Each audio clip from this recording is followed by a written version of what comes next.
Apa ini ya? Oke, nanti saya presentasikan lagi ya. Oke, saya mulai dulu ya Bapak Ibu. Nah, oke, saya awali dulu. Assalamualaikum warahmatullahi wabarakatuh. Waalaikumsalam Waalaikumsalam warahmatullahi warahmatullahi wabarakatuh. wabarakatuh. Selamat pagi Bapak Ibu. Selamat Sehat pagi, ya? Bu. Ya, semakin Baik, Ibu. Sehat ya Bapak Ibu. sehat, Bu. Alhamdulillah. Sehat ya Bapak Ibu. Sepertinya sudah mulai semangat Sehat, ini Bu. ya. Alhamdulillah. Alhamdulillah, Saya Bu. lihat itu, iya saya tadi tuh lihat jam 7 itu sudah ada yang di waiting room. Itu menunjukkan semangat itu ya. Alhamdulillah. Padahal kuliahnya jam 7.30 ya. Oh, semangat sekali Ibu ini. Assalamualaikum. Alhamdulillah. Oke Bapak Ibu. Nah, kalau ini saya cerita ya Bapak Ibu ya. Saya tuh lihat di grup apa namanya tutor, itu ternyata beberapa memang sudah mulai penugasan Bapak Ibu gitu. Nah, penugasannya itu mulai diskusi di Damel. Nah, waktu itu saya mikir, kayaknya langsung diskusi itu kayaknya nanti Bapak Ibu langsung kaget gitu. Ini budaya cyber itu seperti apa? Kok tiba-tiba ada tugas gitu ya kan? Makanya kemarin saya ngomong di grup, Bapak Ibu, saya belum berani ngasih tugas kalau belum menjelasin budaya cyber itu seperti apa. Gitu nggih Bapak Ibu. Jadi cyber culture itu atau disebut dengan budaya cyber itu harus dijelasin lebih dulu supaya nanti ketika Bapak Ibu saya kasih tugas, Bapak Ibu tuh tahu arahnya itu kemana. Gitu nggih Bapak Ibu. Nah, sebenarnya memahami budaya cyber itu paling gampang kalau menurut saya. Karena secara nggak langsung Bapak Ibu ini pasti pernah kan yang namanya berinteraksi di apa namanya media atau di internet. Salah satunya yang kita ini, yang Zoom ini ya kan Bapak Ibu. Ada nggak Bapak Ibu yang belum punya media sosial? Kayaknya nggak ada ya. Ada nggak sih Bapak Ibu yang nggak punya media sosial? Minimal Facebook lah ya, pasti punya lah ya. Nah, itulah bagian dari budaya cyber. Jadi budaya cyber itu apa? Jadi budaya cyber atau cyber culture itu merupakan fenomena sosial yang terbentuk di dunia digital melalui interaksi manusia dengan teknologi. Nah, biasanya fenomena ini melibatkan cara orang berkomunikasi, bertukar informasi, dan membentuk identitas di ruang virtual. Kalau di dalam kajian komunikasi, kita-kita semua ini yang sekarang berinteraksi dengan menggunakan Zoom itu disebut sebagai masyarakat maya. Jadi gini Bapak Ibu, masyarakat itu dibagi menjadi dua. Pertama itu adalah masyarakat nyata, kedua itu adalah masyarakat maya. Nah, itu adalah kajian menurut Profesor Buhan Bunging. Dia mengatakan bahwa kita semuanya itu dibagi dua sebenarnya. Semenjak teknologi mulai maju, mulai berkembang, nah masyarakat itu dibagi menjadi dua, yaitu masyarakat maya dan masyarakat nyata. Nah, kita yang hidup di kayak gini, yang kayak pegang HP, pegang laptop, pegang lemari, yang kita hidup sekarang ini itu disebut sebagai masyarakat nyata. Nah, kapan masyarakat maya itu muncul? Jadi, fenomena atau sebutan masyarakat maya muncul itu ketika munculnya internet, Bapak Ibu. Jadi, semenjak internet itu muncul, akhirnya semua kehidupan itu bisa dilakukan di dunia maya atau di internet. Misalnya nih, pengen baca buku, gimana caranya? Wah, ada buku ya, baca buku nih, gimana caranya? Nah, ternyata di masyarakat maya itu ada yang namanya e-book. Nah, bisa baca tanpa harus lihat buku, ya kan? Jadi ada buku daring namanya, gitu ya. Oke. Oh iya ya, di transkrip gini ya. Bisa nggak sih Bapak ada tulisannya? Harusnya ada ya. Nah, kalau dulu kan biasanya buku gitu ya Bapak Ibu ya. Buku fisik. Kalau sekarang ada yang namanya e-book Bapak Ibu. Nah, terus ada lagi Dulu itu kalau kita gosip gitu ya kan, wah Bu Hibah, tetangga sebelah itu Bu, gitu ya kan, itu tinggal ngumpul dulu. Kalau sekarang nggak usah Bapak Ibu, kan ada yang namanya chat, ya kan, ada WA group dan lain sebagainya. Nah, semua itu bisa dilakukan di Rumpi situ. ya, Bu. Oh, ngerumpi ya Bapak ya. Ngerumpi, ayo janjian di mana? Kita ngerumpi bareng-bareng. Nah, sekarang itu nggak perlu janjian Bapak Ibu. Kita cukup bikin WA group, terus kita ngerumpi di situ sudah bisa. Nah, ada lagi Bapak Ibu. Dulu kalau kerja itu kan keluar rumah, ya kan? Nah, sekarang kalau nggak keluar rumah nggak apa-apa Bapak Ibu. Banyak banget sekarang pekerjaan-pekerjaan yang cukup dengan menggunakan laptop. Gitu WFH, Bapak Bu. Ibu. Kalau dulu itu kan apa namanya, nggak kerja, ya kan, nggak keluar rumah. Kalau duitnya banyak berarti punya toyol ya Bapak Ibu ya. Pasti tetangganya suudon. Ih, pasti punya toyol itu ya kan. Pasti itu pesugihan ya gitu. Sekarang nggak bisa Ibu, Bapak. Nggak bisa kalau sekarang tuh orang dikit-dikit punya uang banyak terus dibilang pesugihan itu nggak bisa. Karena sekarang kerja aja sudah bisa online gitu loh.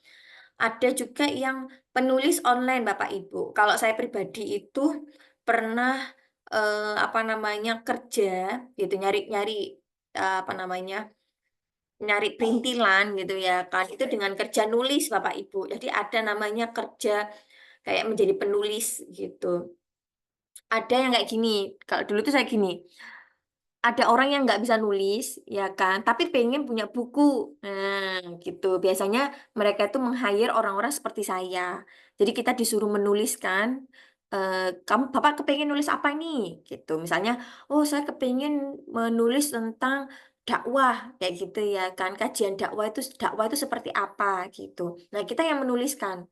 Tapi nanti namanya adalah nama beliau. Beliau tidak perlu menulis, beliau cuma perlu mengucapkan aku pengen engkau nulisani dakwah gini gini gini gitu. Nah, sekarang ada Bapak kerjaan seperti itu dan itu banyak banget. Dan itu lumayan menjanjikan. Kalau misalnya tergantung itunya sih, tergantung kliennya. Kalau kliennya orang gede gitu ya kan, itu biasanya duitnya lebih banyak Bapak. Tapi kalau misalnya orangnya biasa-biasa aja kayak saya gini yang nggak populer gitu, itu biasanya lebih murah. Nah, itu sekarang sudah ada Bapak. Nah, ada lagi. Pokoknya semuanya itu banyak banget ya yang hampir semua kegiatan kita itu dilakukan dengan menggunakan bantuan internet. Jadi nggak perlu masyarakat maya yang pada umumnya yang jalan menyentuh dan lain sebagainya itu sudah apa ya bisa dilakukan di dunia maya. Nah, karena banyaknya yang seperti itu, Bapak Ibu, akhirnya muncullah istilah masyarakat maya. Gitu. Nah, masyarakat maya itu adalah masyarakat yang melakukan semua interaksi sama persis di dunia nyata, tapi dilakukan di dunia maya Nah, iya, atau di nah. internet. Jadi gitu, Bapak Ibu. Bisa dipahami, nggih? Iya. Nah, itu adalah masyarakat maya. Netizen ya, Bu? Dalam Netizen itu sama nggak, Bu? Nah, gini Bapak Ibu, masyarakat maya, gini, ada banyak istilah Bapak Ibu. Kalau di Indonesia, kalau menurut KBBI namanya bukan netizen, tapi warganet. Warganet. Bentar, bentar. Nah, kalau di Indonesia, kalau di Indonesia itu namanya warganet, Bapak. Kalau di KBBI ya, kalau bahasa Inggrisnya itu netizen gitu. Nah, warganet netizen sama nggak? Sama, masyarakat maya, warganet, netizen itu sama. Cuma kalau masyarakat maya itu lebih condong ke membahas mengenai kehidupan. Nah, bahwa ada masyarakat atau sekelompok yang hidup di internet, melakukan semua aktivitas di dunia nyata itu dilakukan di internet. Gitu. Kalau warganet atau netizen itu lebih ke ya sama sih sebenarnya, tapi lebih ke spesifik. Dia melakukan aktivitas di internet kayak komen dan lain sebagainya itu netizen. Gitu Bapak Ibu. Jadi Iya. kalau masyarakat maya itu lebih luas, tapi kalau netizen itu lebih spesifik netizen, warganet itu lebih spesifik. Jadi lingkupannya itu lebih kecil. Kayak misalnya komen di Instagram atau komen di Facebook atau ibu main Facebook, bapak ibu main X, ya kan. Nah, itu netizen atau warganet. Jadi gitu. Tapi nggak ada bedanya sih sebenarnya. Banyak orang yang mengatakan bahwa masyarakat itu cuma cangkupannya luas, kalau netizen sama warganet itu kecil gitu. Ada yang bilang gitu. Ada yang bilang sama aja lah, wong sama-sama internet kok gitu. Ya Bapak Tola Budin, monggo gimana? Iya Bu, izin bertanya. Dari tadi kan nyebut Mm-mm. tentang Maya, Maya itu Bang. Nah, Nggih. menurut apa namanya perspektif Maya itu sebenarnya apa toh? Maya, apakah itu bahasa asli atau bahasa turunan dari bahasa lain gitu? Kan itu Maya Maya itu itu kan juga dibuat nama juga loh. Maya Estianti ya Pak. Nggih, maya itu diambil dari dunia maya, Bapak. Nah, Bapak Profesor Burhan Bunging itu mengambil istilah masyarakat maya itu diambil dari dunia maya atau dunia tidak nyata, gitu. Nah, masyarakat maya ini bukan dunianya tidak nyata itu bukan berarti demit ya Bapak ya. Jangan jangan sampai mikir wah demit iki kan nggak nyata kan demit kan gitu. Bukan ya. Kita bukan demit nih Bapak gitu. Jadi maya itu lebih ke dunia maya gitu loh. Jadi makanya mereka menyebutnya masyarakat kalau dibesarkan gitu nggih, masyarakat di dunia maya. Cuma kalau disingkatkan menjadi masyarakat maya. Jadi gitu Bapak Ibu. Gitu nggih Bapak. Bisa difahami nggak Bapak Tola Budin? Iya, iya, terima kasih. Bisa. Itu istilah dari Profesor Buhan Bunging sih. Eh, istilah untuk menyebutkan orang-orang yang melakukan aktivitas semuanya itu di dunia maya, termasuk jual beli, ya kan, Bapak Ibu sekarang ada di Shopee kan, jual beli, komunikasi, Zoom, sekolah, kuliah, terus apalagi ya, membaca buku, games, ya kan, Bapak Ibu, terus apalagi ya yang Anehnya di, itu di dunia. Maya, Maya itu kan tidak nyata, tapi kok dibuat nama dan juga Nah, mungkin sepertinya yang saya tangkap ya, kalau dari Profesor Buang Bunging itu sepertinya beliau itu mengambil dari istilah dunia maya. Orang-orang itu kan kalau di Indonesia itu kan istilah kayak Facebookan, Instagraman, itu kan dunia maya gitu Pak, dunia yang tidak nyata tapi ada gitu loh. Beda sama demit nih Pak. Aku takut keliru nih. Beda sama demit nih. Jadi gitu Pak. Lebih ke maya-maya yang layar kaca gitu loh Bapak. Jadi begitu. Bisa dipahami di sini Bapak Ibu? Bu, kalau maya itu berarti maksudnya interaksinya kan Bu ya, bukan Mm-mm. sosok Kehidupan. makhluknya Di- gitu kan. Bukan Kalau Bapak. itu Jadi lebih bukan. ke kehidupannya itu lebih banyak dilakukan di dunia maya. Jadi gitu Bapak Ibu.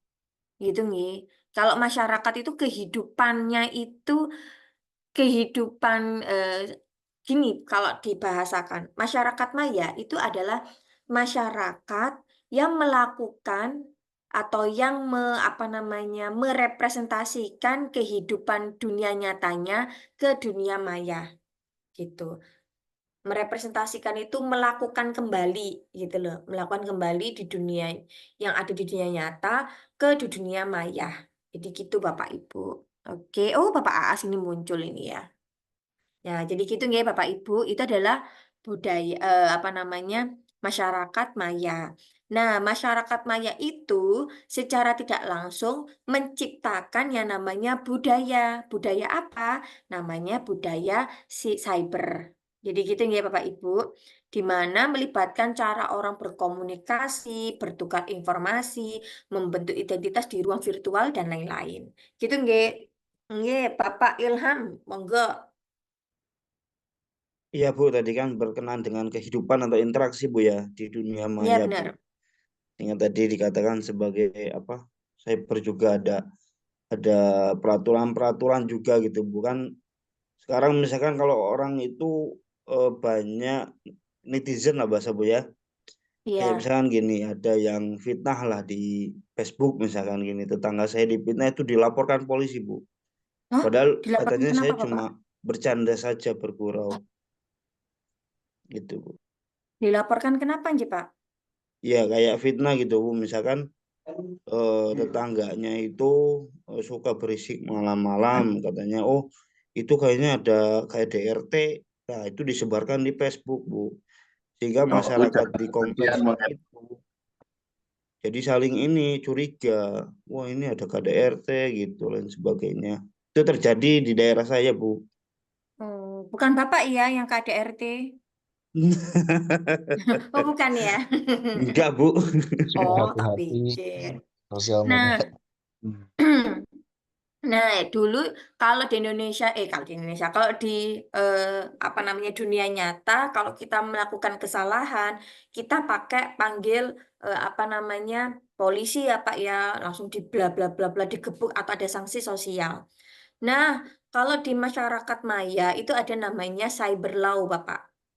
Cyber law itu adalah apa namanya ibaratnya tuh kayak polisinya di dunia maya gitu. Mereka akan melakukan eh, bahasa kasarnya bahasanya itu kayak patroli mana masyarakat maya yang melakukan pelanggaran gitu Bapak. Jadi Cybercrime. meskipun iya meskipun masyarakat meskipun dunia maya yang ibaratnya itu dunia yang abstrak gitu ya Pak ya yang nggak nyata lah ya lebih nyataan kita di sini yang bisa pegang tangan gitu. Tapi di masyarakat maya itu juga ada yang namanya peraturan. Karena makanya karena gini, di dunia maya itu kan konsepnya itu kan apa ya? Representasi dari kehidupan nyata atau gambaran dari dunia nyata. Jadi dunia maya itu adalah gambaran dari dunia nyata. Jadi secara nggak langsung pasti akan menemukan banyak sekali apa namanya kejahatan-kejahatan di dunia maya.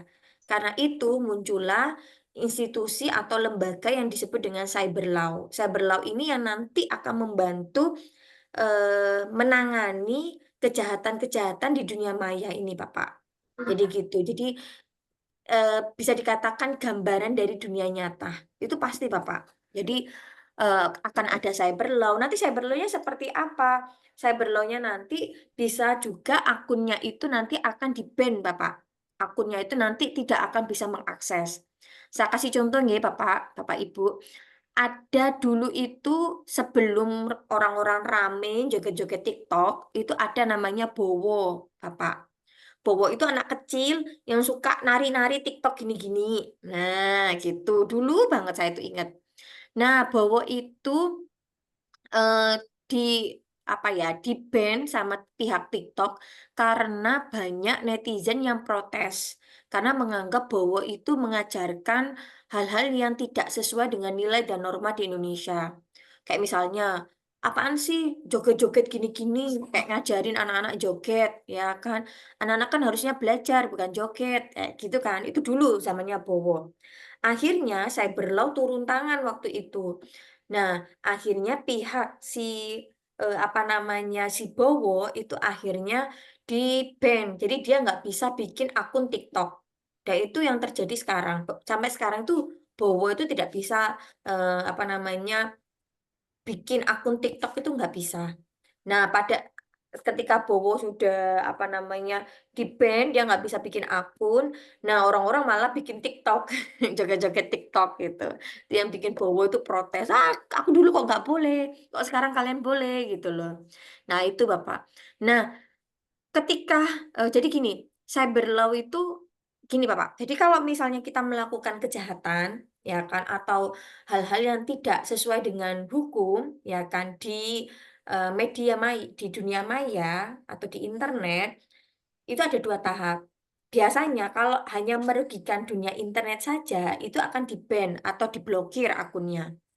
Tapi kalau misalnya merugikan dunia maya dan dunia nyatanya seseorang, baru akan dipolisikan, Bapak.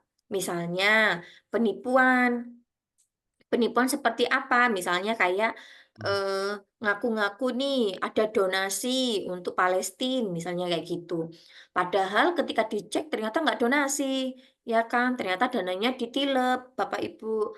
Nah, akhirnya itu kan merugikan finansial, merugikan si di dunia nyatanya seseorang dan dunia mayanya seseorang. Akhirnya apa yang terjadi? Ya akhirnya ya dipolisikan. Nah, kayak gitu, Bapak. Jadi kalau misalnya kejahatan yang dilakukan itu merugikan dunia nyata dan dunia mayanya, itu otomatis akan dipolisikan, Bapak. Jadi tidak hanya kena cyber law atau di-ban atau diblokir, tapi juga bisa dipidanakan. Jadi Kayak tergantung buku dengan Fafa ya, kejahatan. Bu? Dalam, Ibu? Pupuk Kayak Pak. buku Fafa yang lagi marak sekarang. Oh iya, serem sekali ya Fufu Papa. Tapi sampai sekarang Fufu Papa belum itu ya, masih ambigu ya. Meskipun sudah jelas bahwa itu anaknya Pak Jokowi ya. Tapi ya begitulah Bapak Ibu, Iya, kalau punya namanya orang duit punya ya kuasa gitu. itu bisa, orang berkuasa itu bisa melakukan segala sesuatu. Iya, itu yang makanya saya tuh kalau ada mahasiswa saya yang di kampus Amikom itu masih kecil-kecil ya Bapak Ibu ya. Itu tuh kayak bilang males aku Bu kuliah atau nanti ujung-ujungnya nganggur kayak gitu. Hmm. Saya bilangin kamu nggak boleh putus asa kayak gitu kalau bapakmu belum presiden. Kalau bapakmu presiden nggak apa-apa kamu males gitu. Meskipun IP kamu 2,3 nggak apa-apa gitu loh. Tapi kalau kamu bukan anaknya presiden, nggak punya paman di MK, wis nggak usah aneh-aneh, kuliah sing bener ya, gedein IPK ya kan, gedein organisasi gitu. Memang masalah kerja apa besok kemudian hari itu kan masalah nasib gitu Bu nggih. Tapi kan setidaknya kita itu apa ya? eh, Membeli ibaratnya kita tuh membeli apa ya? Membeli kesempatan gitu loh. Dan tidak semua orang itu dapat kesempatan. Sama seperti Bapak Ibu sekarang ini. Bapak Ibu sekarang ini adalah membeli kesempatan. Tuh ya. Selagi Bapak Ibu nggak masih belum sanak keluarganya presiden, udah mending kuliah aja ya Bapak Ibu. Kita ambil kesempatan sebanyak-banyaknya ya. Itulah presiden kita, Bapak Ibu ya. Nah, itu adalah terkait masyarakat cyber ya, Bapak Ibu, atau budaya cyber. Nah, kalau ahli ada Pierre Levy, David Bell, sama Barry Weinman ini, dia mengatakan bahwa kalau peer, ya kalau ini menurut ahli ya, kalau peer itu adalah budaya cyber adalah bentuk budaya yang berkembang melalui interaksi manusia dengan teknologi digital dan internet, ya kan, mencakup pertukaran informasi, komunikasi, kolaborasi. Kalau David Bell, dia mengatakan bahwa budaya cyber itu merujuk pada praktik nilai-nilai dan narasi yang berkembang di sekitar teknologi digital. Kalau Barry itu mengatakan bahwa budaya cyber itu mencakup jaringan sosial yang terjadi secara online di mana individu berinteraksi tanpa batas geografis melalui teknologi komunikasi.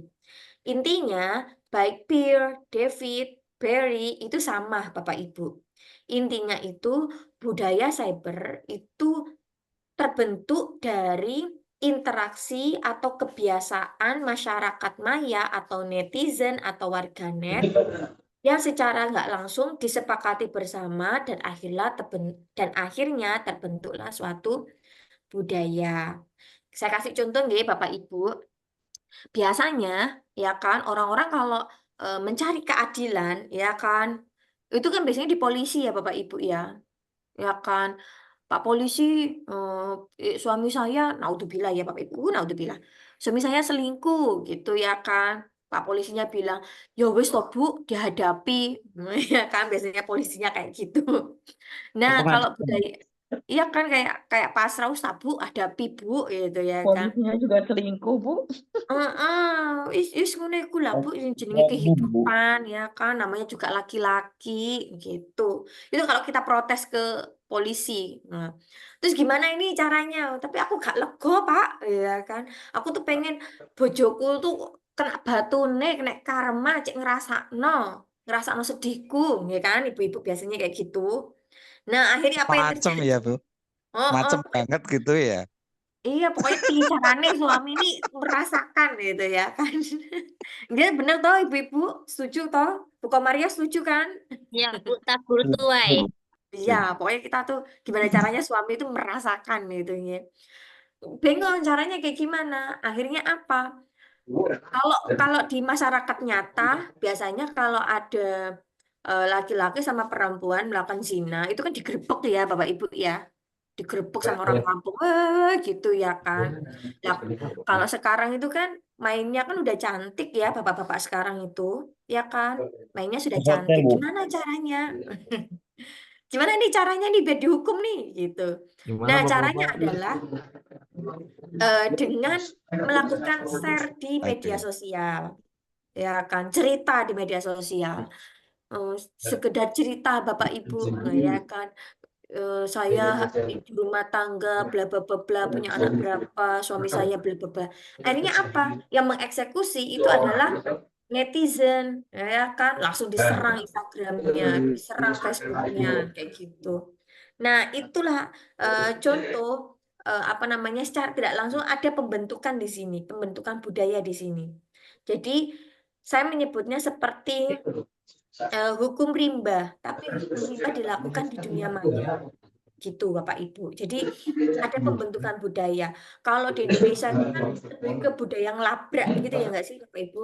Hukum rimbanya ngelabrak kayak gitu. Di dunia maya, lebih serem lagi sampai di doxing. Doxing itu eh, apa ya menyebarkan identitas itu namanya doxing Bapak Ibu. Doxing. Nah, jadi udah saya matikan. Nah, jadi kayak di doxing gitu Bapak Ibu. Jadi wah itu sampai ini loh yang apa namanya yang pelakornya ini bapaknya pelakor, ibunya pelakor, anaknya pelakor. Serem itu kalau di doxing itu ya. Nah, itu cara secara nggak langsung membentuk budaya maya gitu Bapak Ibu. Jadi apa namanya kalau mereka menganggap bahwa wah kalau hukuman di dunia nyata nggak bekerja ya udah di dunia maya aja gitu. Memang secara nggak langsung kita mikirnya gini, nggak ngefek deh ya. Apaan sih ngefek di dunia kan dunia maya. Kita kan hidup di dunia nyata bukan dunia maya, gitu kan? Secara nggak langsung. Tapi ngefek loh Bapak Ibu. Ketika kita melakukan doxing, ketika kita menjadi viral gitu. Misalnya nih mencari kerja gitu ya kan. Mencari kerja sekarang kerja, beasiswa dan lain sebagainya itu dilihat dari media sosial kita Bapak Ibu. Jadi kalau misalnya kita media sosialnya itu isinya apa namanya hal-hal yang buruk, itu bisa mempengaruhi kerja itu sangat mempengaruhi sekali. Makanya Bapak Ibu media sosialnya lebih baik isinya itu kalau enggak kehidupan rumah tangga atau lebih baik ke prestasi sih Bapak Ibu, itu saran. Karena sekarang itu penilaian itu dari media sosial. Itu kerasa banget itu. Bahkan saya daftar di sini, daftar tutor itu kan juga ngecek media sosial juga gitu. Jadi dicek media sosial saya itu seperti apa, isinya seperti apa dan lain sebagainya. Jadi gitu Bapak Ibu, hati-hati sih menurut aku. Tapi terkadang Bu, yang di media sosial itu tidak juga bisa teraplikasi di kenyataan. Ini yang pemilihan pilkada ini banyak yang kita tahu di media sosial ramai dia korupsi, tapi dia masih lolos untuk menjadi pemimpin daerah. Itu kayak mana, Bu? Berarti kan nggak juga ada imbasnya. Nah, gini Bu, ini Ibu, yang kasus yang korupsi itu ya. Nah, ini sangat kompleks sekali. Saya menyebutnya sangat kompleks ya Bapak Ibu ya. Karena ini kan berkaitan dengan yang berkuasa di sini. Jadi, gini Bapak Ibu, setidaknya dengan adanya cyber law, dengan adanya hukum di dunia maya, kita bisa mengurangi yang namanya kejahatan gitu. Nah, kalau yang berkaitan dengan politik, yang berkaitan dengan kekuasaan, itu memang sulit Bapak Ibu. Karena apa? Karena ada yang lebih powerful di sini, yaitu yang apa itu bahasanya itu, yang memayungi cyber law-nya. Siapa yang memayungi cyber law? Yaitu pemerintah. Tapi sebenarnya bisa loh Bapak Ibu, kalau misalnya masyarakat maya itu kompak. Saya kasih contoh ya, yang kemarin itu burung Garuda berlatar biru, ya kan? Masih ingat nggak Bapak Ibu yang kemarin, yang Indonesia Darurat? Ya, ya. Masih ingat kan? Iya, Nah, Bu. itu kan rame ya Bapak Ibu, iya. Itu sampai semua dosen itu turun sampean. Saya ingat, Ibu kan di Jogja ya, Ibu Halimah ya. Berarti Ya, Ibu Halimah berarti ngerti ya yang kemarin rame di Tugu itu ya nggak sih, Bu? Itu rame banget seluruh kan? Indonesia malah Bu, itu seluruh Indonesia. Gimana, Bu? Seluruh Indonesia itu malah. Seluruh Indonesia, di Jogja juga ada. Bahkan sampai, maaf kemarin itu dosen-dosen itu pada nyindir dosen Amikom kan waktu itu. Mana dosen Amikom? Katanya leadership nomor 1 di dunia, tapi nggak ada yang turun. Itu sampai kena semua itu. Jadi kita tuh kayak, saya juga sebagai dosen, saya juga serba salah, Bapak Ibu. Karena kita kan eh, ada undang-undang di mana kita itu seorang akademisi itu harus netral, tidak boleh apa namanya berpihak kepada atau berpihak atau berpolitik kayak gitu. Nah, kadang kalau ketika kita turun, kita tuh takutnya dibilang oh anak abah kayak gitu. Ini susah juga ya gitu. Padahal sebenarnya kita kan masalah keadilan. Jadi gitu. Jadi dosen itu benar-benar harus apa namanya eh, ibaratnya itu harus netral. Jadi makanya kayak kalau saya itu mau turun itu juga nggak bisa Bapak Ibu, karena kampus saya juga tidak pro dengan protes-protes saya seperti itu. Jadi gitu. Nah itu contoh Ibu, contoh di mana kita masih bisa punya power kok gitu. Kalau Indonesia, semua masyarakat Indonesia yang di dunia maya itu atau masyarakat maya Indonesia itu kompak, kepingin kita harus membasmi nih, kita harus kompak gimana caranya eh, orang-orang yang terlibat korupsi dan lain sebagainya tidak boleh nyalon gitu. Bisa banget. Cuma masalahnya yang kasus yang Bapak itu kan Indonesia lebih ke masih banyak orang-orang yang lebih apatis, Bapak Ibu. Yang kritis kan cuma beberapa orang gitu. Semisal disuarakan seperti apa namanya tren Indonesia Darurat yang logo yang apa namanya Indonesia Garuda logo putih itu sangat bisa sekali. Gitu Ibu.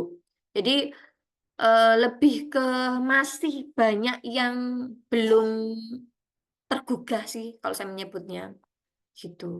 Kayaknya bukan bukan belum tergugah sih Bu. Mereka sudah tergugah, cuman mereka merasa kita percuma loh. Kayak kemarin demo, untung kemarin yang DPR karena semua turun itu bisa hasilnya baik. Tapi yang kemarin mereka sudah demo, ya hasilnya juga mereka tetap juga kalau selama orang itu punya kekuasaan dan apa yang mereka lakukan itu masih dicengkram oleh kekuasaan, ya suara mereka tuh nggak diterima. Jadi mereka sia-sia. Jadi akhirnya males gitu loh Bu.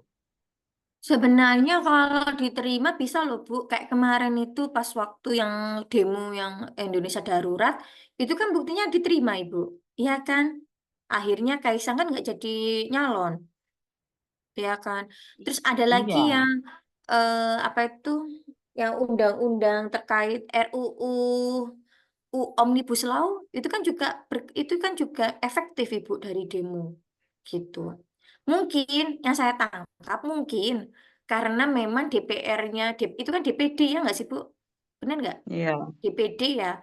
Jadi karena mereka merasa tidak ada kebutuhan atau tidak merasa kayak tidak berkepentingan. Karena DPD kan otomatis harusnya yang protes kan daerah itu gitu loh. Nah, paham ya Bu? Iya. Iya, tapi paling tidak kan itu ada apa ya, aspirasi dari masyarakat. Karena kadang DPR-nya juga nggak mewakili kita kok. Iya, benar. Saya kasih contoh ini aja, Bu, satu ya. Di Sidoarjo itu, di Sidoarjo itu apa Bupati ya, kalau Bupati Sidoarjo ya. Bupati Sidoarjo itu adalah anaknya Gus Ali, Ibu. Jenang Semerap tahu Bu Gus Ali enggak? Anu NU. Iya, Gus Ali yang populer itu loh. Tahu Di kan? selawatnya. Ya, ya, tahu. Tahu kan Gus Ali gitu. Nah, eh anaknya Gus Ali itu kan kena kasus ya Bu ya, korupsi gede banget itu. Dan banyak banget yang protes gitu. Tapi sangat disayangkan sekali. Kebetulan saya kan Surabaya ya Bu, dekatnya Sidoarjo. itu masih banyak orang-orang yang mendukung anaknya Gus Ali. Banyak banget ternyata. Mereka tuh menganggap bahwa apa ya, tawaduk ke kiai. Jadi kalau Ya, misalnya kita apa namanya memprotes salah satu keturunan ulama, kita itu nanti gak barokah. Dan masih ada pikirannya seperti itu. Gitu. loyalitas yang salah. Jadi akhirnya tuh kayak orang-orang yang pikirannya kritis yang merasa bahwa anaknya Gus Ali ini salah, dia tuh korupsi uang infrastruktur gitu loh. Tapi itu terkalahkan dengan kelompok mayoritas yang masih mendewakan Gus Ali gitu. Nah itu yang susah Ibu. Jadi kayak kayak misalnya ya ada teman saya dari Surabaya tuh protes terkait anaknya Gus Ali itu. Jawabannya apa coba Bu? KTP-mu mana kok protes? Nah, ya kan susah. Jadi kayak yang protes tuh, yang boleh protes tuh cuma orang apa namanya Sidoarjo. Selain Sidoarjo nggak boleh protes karena yang merasakan adalah Sidoarjo. Yang merasakan pembangunan orang Sidoarjo, yang merasakan nikmatnya kepemimpinan si anaknya Gus Ali itu adalah Sidoarjo. Jadi orang-orang Surabaya, orang-orang di luar Sidoarjo yang ngerti gitu kan, yang ngerti eh, kedoliman, korupsi dari si anaknya Gus Ali itu nggak bisa ngapa-ngapain. Karena ya wes lah, rakyatnya seneng kok. Rakyatnya pengen pemimpinnya korupsi mau gimana lagi gitu. Nah, yang saya tangkap dari kasusnya anaknya Gus Ali ini mengingatkan saya sama DPD yang kemarin itu yang rame gitu loh. Saya analisis itu banyak berita yang seperti itu, berita terkait si DPD itu ternyata komennya itu tidak banyak. Lebih banyak komennya terkait Fufu Fafa, Ibu. Nah, ini menunjukkan bahwa masyarakat Maya, mayoritas di Indonesia itu lebih ke udahlah percuma kita protes, wong bukan daerah kita. Satu. Kedua, lah yang harusnya yang lebih protes itu kan masyarakat yang dipimpin oleh DPD itu. Lah wong masyarakatnya aja adem ayem gitu. Jadi akhirnya terjadilah yang seperti ini Ibu, pelantikan. Semisal nih semua masyarakat Maya Indonesia kompak. Nggak peduli mau itu daerah apa kek, mau itu apa, tapi kompak kita menyuarakan seperti apa namanya fenomena Indonesia darurat gitu ya kan. Insya Allah itu bisa Ibu, bisa banget. Karena kekuatan netizen itu Masya Allah gede banget sih menurut saya. Netizen itu wah dahsyatullah ya sama nyebutnya ya. Itu bisa loh Bu, semengerikan itu netizen gitu loh. Memblokir orang sampai apa ya, sampai orang itu benar-benar hilang dari muka bumi. Ibaratnya kasarannya seperti itu bisa begitu Bu. Jadi kalau Ibu membahas masalah DPD yang apa namanya kena kasus dan sebagainya itu lebih ke kompleks sih Bu. Jadi nggak bisa kita menyebutnya dunia maya nggak ngefek. Ngefek kok Bu, ngefek, sangat ngefek. Cuma yang penting itu adalah bagaimana bisa mengakomodir orang-orang segitu banyaknya gitu. Karena banyak banget yang apa ya ibaratnya itu ya terjadi karena kekuatan netizen. Ada lagi ini mungkin Ibu lupa atau tidak. Kasus pembunuhan yang dilakukan oleh anak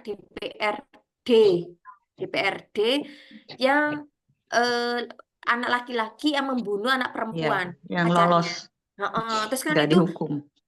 dibebaskan Ya. kan, Bu. Nah, itu kan langsung rame kan, netizen rame. Karena Hmm. kasusnya itu kan bukan lagi masalah daerah ya, tapi masalah universal, ini masalah keadilan kan.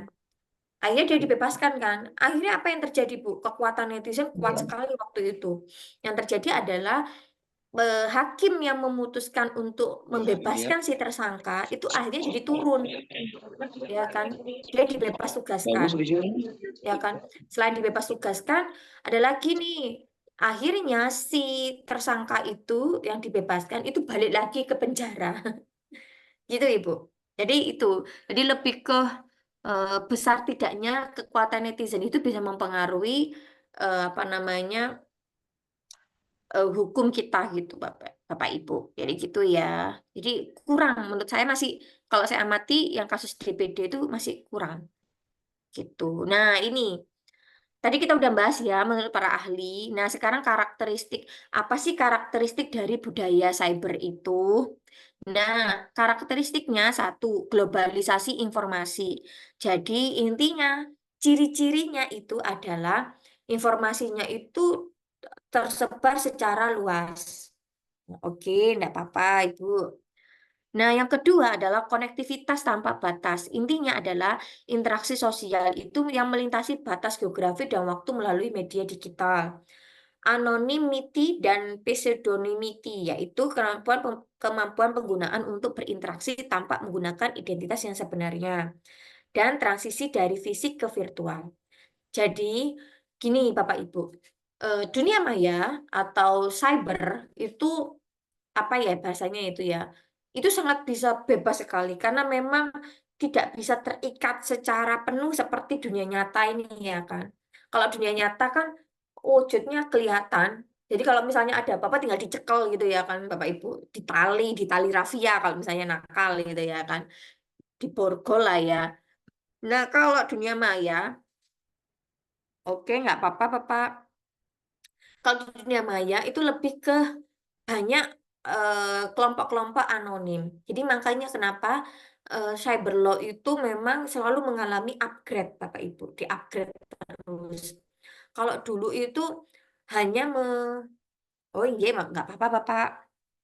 Kalau dulu itu kan menangani kasus yang sifatnya itu penipuan yang ngefek di dunia maya dan di dunia nyata. Gitu kan? Kayak misalnya jual beli nih, ya kan? Penipuan di Shopee. Nah, itu bisa. Kalau dulu cyberlaw itu lebih fokus di situ. Tapi lama-kelamaan kejahatan itu ternyata semakin beragam ya Bapak Ibu. Jadi kejahatan itu nggak sekedar hanya masalah jual beli saja, tapi ada yang tadi katanya Bapak siapa tadi yang bilang fitnah ya kan, fitnah di internet ya kan, di dunia maya ada lagi yang apa itu pencemaran nama baik ya kan, pencemaran nama baik dan sebagainya. Apalagi sekarang itu muncul yang namanya anonim, ID anonim yang misalnya nih akunnya itu tulisannya kita kasih contoh Fufu Fafa lah ya. Fufu Fafa itu kan bukan nama asli ya Bapak Ibu. Masa ada nama orang Fufu Fafa gitu ya kan. Fufu Fafa itu adalah anonim gitu. Ibaratnya itu gini, dia itu kalau dimasukkan ke apa namanya undang-undang cyber law, dia itu bisa masuk ke kategori pencemaran nama baik atau melakukan tindakan yang tidak menyenangkan. Bisa loh di penjara, minimal itu adalah 1 atau 5 tahunan gitu. Yang Fufafa itu. Nah, kalau anonim itu bisa nggak dilacak? Sebenarnya bisa, sangat bisa sekarang. Kalau dulu mungkin nggak bisa, kalau sekarang sudah bisa. Jadi biasanya dilacak itu menggunakan ID IP, IP-nya, yaitu dilihat IP-nya. Jadi nanti dilihat konektivitasnya itu di bagian mana. Nanti dilihat apa namanya email yang digunakan itu dari mana, IP-nya itu dari mana. Jadi sangat kompleks sekali gitu. Nah itu bisa banget. Makanya kalau ada yang denial atau yang merasa bahwa oh, enggak kok, Huwafa itu bukan Gibran kok gitu. Itu kan bisa anonim, selamat itu bukan Huwaf, bukan Gibran gitu. Ganti selamat. Iya, kan katanya kan selamat kan. Itu ternyata bisa loh Bapak Ibu, bisa dilacak. Dan Pakai sekarang itu GoPay canggih bisa, Bu. banget. Ya, sekarang tuh canggih loh Bu, ya kan? Pakai Sekarang tuh GoPay canggih keluar banget. namanya. Mm-mm. Jadi sekarang itu udah dicek nomor teleponnya udah sama. Nah, mungkin karena Gibran itu nggak kepikiran ya. Mungkin Gibran tuh nggak akan kepikiran kalau akan seperti ini. Dan mungkin sepertinya Gibran itu nggak akan kepikiran kalau suatu saat Prabowo itu akan menjadi eh, partnernya Oke. dalam berpolitik gitu ya kan. Jadi akhirnya dia membuat akun kan. Itu kan 2014 ya pembuatan akun Fufu 13, Fafa itu ya. 13. Awal-awal mula Pak Jokowi nyalon ya kayaknya ya. Nyalon presiden. Jadi sepertinya mungkin karena Gibran waktu itu kan masih muda banget. Jadi ibaratnya itu dari segi mental itu masih mental yang enggak dewasa lah ya. Dari segi psikologinya itu enggak dewasa gitu. Jadi makanya agak ceroboh. Kalau saya menyebutnya ceroboh sih Fufu Fafa itu. Nah, Berarti itu termasuk karakter, Bu. mungkin ya. Kadang kalau emang remaja, nah ini gini, kita itu dulu kita itu pernah merasakan gegabah nggak sih Bu? Itu kan hal yang sangat lumrah sekali, ya kan? Masa-masa muda kita itu kan masa-masa muda, masa-masa mencari identitas gitu, ceroboh, terus gegabah, terus tidak dewasa di masa-masa yang belasan tahun, 20-an lah, 25-an lah, belasan sampai 25-an lah. Kita tuh biasanya masih apa ya, masih kekanak-kanakan. Kalau saya lihat apa namanya statusnya Fufu Fafa, saya melihat seperti tidak ada kedewasaan di situ. Mungkin karena faktor usia juga gitu. Jadi ada ceroboh di situ karena dia tidak mikir ke depannya gitu. Nah, ketika apa namanya ternyata di usia yang sudah matang, menurut saya pribadi, Gibran itu kan sudah matang kan Bapak Ibu. Terus dia berpartner dengan Bapak Prabowo gitu. Akhirnya hal-hal yang tidak matang di dunia maya itu muncul semua. Salah satunya adalah Fufu Fafa gitu. Nah, saran saya sih Bapak Ibu siapa tahu kan nanti ada calon presiden di sini ya kan. Calon presiden atau wakil presiden di sini. Yuk dibuka yuk media sosialnya, yuk dihapus semua yuk. Yang zaman-zaman kita alay itu hapus semua itu ya Bapak Ibu ya. Itu Tapi sih. kalau sudah menyangkut tentang ke pornografi itu kan berarti ada hal yang lain dalam apa kepribadiannya juga, Bu.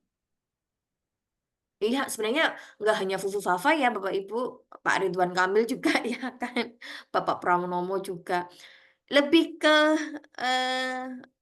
gini, ini nanti ada pembahasan di slide selanjutnya. Jadi gini Bapak Ibu, ini ada istilah, kalau di dalam budaya itu ada istilah shock culture. Dalam budaya itu ada istilah shock culture. Shock culture itu terjadi ketika kita menemukan budaya baru, ketika kita mendapatkan budaya baru. Nah, respon dengan budaya baru itu macam-macam. Ada yang hyper, hyper itu kayak over antusias. Wah, wah budaya baru nih, wah gitu ya kan. Kayak terlalu hyper apa ya, hiper banget gitu ya. Itu satu. Yang kedua, ada yang udah ketakutan. Belum apa-apa tuh ketakutan kok gini ya, nangis, sedih, shock kayak gitu. Jadi itu namanya shock culture. Ternyata di dunia maya itu juga mengalami yang namanya culture shock, Bapak Ibu. Dimana kalau ada budaya baru itu kaget. Saya kasih contoh. Awal mula munculnya Facebook, itu orang-orang kan antusias semuanya, ya kan? Akhirnya apa-apa diposting, ya kan? Akhirnya apa-apa dibikin status. Namanya pun mulai alay, ya kan? Misalnya Susi si miliki cute banget, ya kan? Pasti ada nih Bapak Ibu ya yang yang Zaman akunnya 2000-an itu. alay banget. Ada nggak Bapak Ibu yang cutest banget gitu ya kan? Kerjanya di mana? PT Mencari Cinta. Ayo Bapak Ibu cek Facebooknya. PT Mencari Cinta Abdul Sejati. Latif itu. Ya kan? PT Mencari Cinta Sejati. Ya kan? Ada, aku yakin pasti Iya, semua ini masa-masa ngalamin. alay. Ya kan, Pak Aziz? Pak Aziz dulu akunnya namanya siapa, Pak? Aduh, udah sudah Bukan Aziz beristri Bu, Cute ya, Pak? buat buat akun saya sudah beristri. Nah, Tapi karena Pak Aziz dulu nulis gini nggak? Aziz cute banget gitu, nggak ya, Pak? nggak pernah. Oh, Enggak, nggak Pak ya, pernah. zaman kita nggak ada ya gitu, Pak ya. Iya, nggak ada. Zaman jadul nggak ada. Dan jadul Bu. Enggak, berarti langsung Muhammad Aziz gitu aja ya Pak ya, enggak Iya, betul, cutes banget betul. sih. Mas Oke. Aziz sudah punya cucu Bu niku. Bisa jadi karena ketika Facebook itu muncul, Pak Aziz dengan usia yang sangat matang gitu. Ya, Dengan betul. usia yang sangat matang, akhirnya apa? Akhirnya ketika ada budaya baru, shocknya itu bisa dikontrol. Nah, seperti itu ya Pak. Heeh, sebentar, sebentar. Nih. Jadi bisa dikontrol. Nah ini lah kalau misalnya yang usia-usia kayak Bu Hesti kayak gini-gini ya kan, ini sudah ketika masuk Facebook Imut banget gitu, Bu. Hesti imut banget gitu nggak Bu? Betul, saya langsung pakai nama asli. Eh, Sudah punya atau suami belum, Hesti Bu? Pas Aza saya ada gitu. Facebook. Anak Oh, pondok, saya Bu. bikin Anak Facebook pondok sudah nggak punya bisa. Anak suami, Pak pondok. Slay. Anak Oh pondokan gitu. nggak bisa. Oh nggak bisa nggih. Bapak Tola Budin, gimana nama Facebooknya Bapak? Nama saya sendiri. Oh nama sendiri ya. Oh ini nggak ada yang ngaku ini ya. Ini sepertinya tidak ada yang mengakui ini ya. Tidak pernah saya Masih rubah-rubah, Bu. masih anonim, Bu. Masih Oh masih. menyimpan anonim.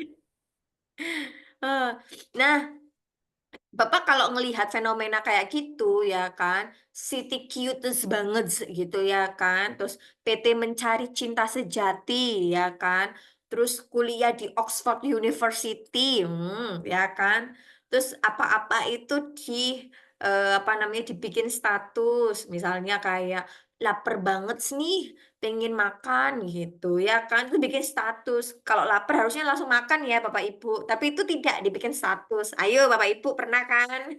Saya Bapak Ibu pernah pernah, kan? Bu. Sangat pernah ya. Saya kalau ini, Bu, Apa-apa di kalau baca gimana Bu? kalau baca FB saya dulu, itu tuh kayak ih, Mm-mm. geli gitu, Bu. Alay banget Geli, gitu ya Mbak Hani. geli ya. Iya, Masuk kok soal saya pernah alay. Iya, saya Geli kok banget pernah ya Bu. merasa kayak Gitu. gitu gitu. Ngapain kayak gini di statusin gitu. Kalau nama Lah ya, sih langsung nama asli, cuman kayak statusnya ih, jijai banget gitu, Bu. jijik gitu ya. Iya, memang Nah, masa Ibu pernah kayak Hani, yang Ibu Hani lakukan, yang Ibu Hani merasa ih jijik ya kan, berarti otomatis statusnya Bu Hani itu sangat apa ya alay ya, saya menyebutnya alay ya. Nah, iya. yang Ibu Hani lakukan dulu itu disebut sebagai culture shock. Nah, shock terhadap budaya baru. Jadi Ibu lebih ke hyper. Jadi merasa bahwa wah ini menyenangkan ini, wah enak nih kayaknya nih. Nah, seperti itu. Atau bisa dikatakan kalau bahasa Indonesianya itu gegar budaya gitu. Jadi yang Ini ya, Bu. Ya, dalam benar. Kayaknya kalau seperti itu, setiap orang hampir walaupun sudah usia matang, itu awal-awal memakai Facebook kadang-kadang memang semuanya distatusin, Bu.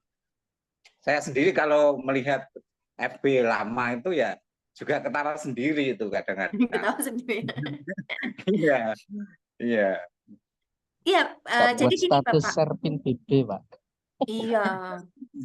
Jadi gini Bapak, apa namanya gegar budaya itu adalah fenomena atau situasi yang alami yang hampir semua itu merasakan gitu. Jadi kayak sifatnya itu alami. Bapak kalau misalnya ada media sosial baru, pengen ngerasain nggak? Iya nggak?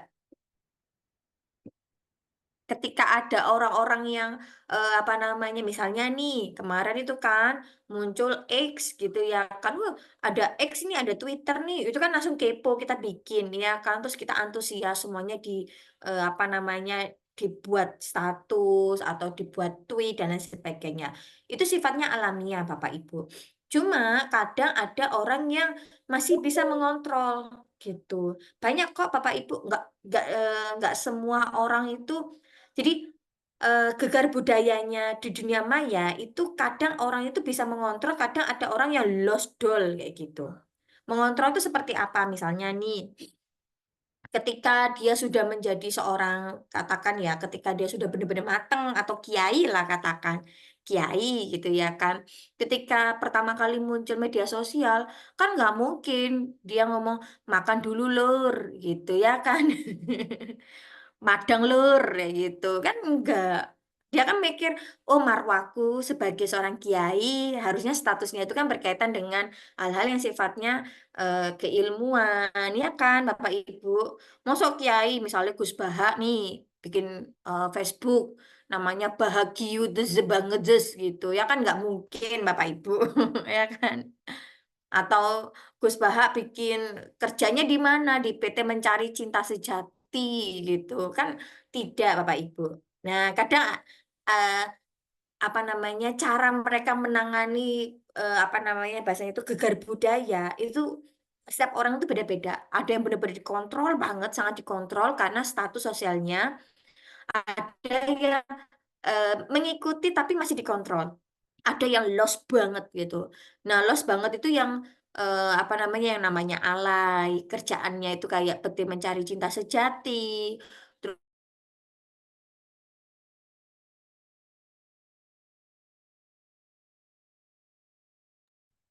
Nah, kok hilang? Mayanya hilang. misalnya nih Bu, dalam Suaranya hilang. sudah ya sudah muncul ya Bapak Ibu. Sudah ya. Sudah ya. Yes, sudah. Nah, kadang setiap orang itu kan punya cara sendiri untuk memanajemen gegar budaya. Jadi gitu Bapak Ibu. Jadi eh, lebih ke apa ya ibaratnya itu ya bisa jadi. Nah kita kembali ke Fufu Fafa ya. Bisa jadi, ya kan. Fufu Fafa dulu itu selain karena faktor usia, bisa jadi karena adanya gegar budaya di sini. Jadi dia over, ya kan, over sekali untuk apa namanya bikin status kayak ada kaskus. Kaskus ini adalah pengalaman media sosial yang terbaru bagi aku gitu ya kan. Akhirnya dia terlalu eksploitasi, terlalu apa ya, terlalu over dan terlalu hyper dan seperti itu. Dan akhirnya kan lama-lama ketika kita mulai menyadari bahwa ini sebenarnya tidak bagus, ini sebenarnya bagus. Nah, itu namanya kita sudah mulai mengalami adaptasi. Jadi habis shock karena budaya, lalu ketika kita mulai mengatakan bahwa wah kayaknya ini gak bener nih statusku ini gitu. Aku bikin status kayak gitu tuh gak bener gitu. Nah, itu adalah masa-masa transisi adaptasi Bapak Ibu gitu. Ketika Bapak Ibu sudah bisa benar-benar mengontrol media sosialnya, ngerti apa yang harus di-share, mana yang harus dibatasi, itu baru benar-benar yang namanya kenyamanan. Sudah mulai masuk ke tahap kenyamanan. Gitu. Kenyamanan itu artinya media sosial itu bukan sesuatu yang bikin Bapak Ibu shock lagi. Gitu. Jadi gitu ya Bapak Ibu ya. Terus kita semua pasti mengalami kok, cuma mungkin tahapan orang itu beda-beda. Kalau saya awal mula Facebook itu awal mula eh, SMA kayaknya ya Facebook. Lama banget lah pokoknya itu ya. Terus habis itu muncul Facebook agak alay juga sih, bukan agak ya, alay sepertinya saya. Saya alay banget dulu waktu Facebook.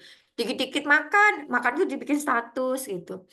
Lama-lama mulai nyadari, nah ini mulai beradaptasi saya. Kok gini yo, kok alay yo, kok nyebelin juga yo gitu ya kan.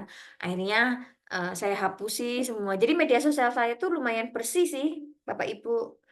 Karena sudah mulai mikir nanti dicek mahasiswa gimana gitu ya kan.